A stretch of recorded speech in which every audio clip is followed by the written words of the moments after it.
Next one floriculture.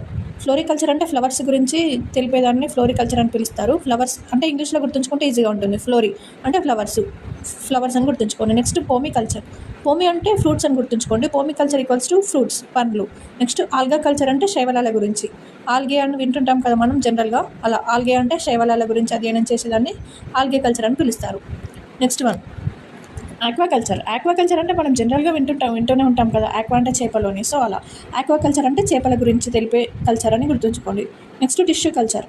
Tissue culture అంటే cells కణాల గురించి తెలిపేదాన్ని టిష్యూ కల్చర్ అని పిలుస్తారు. Next pisciculture.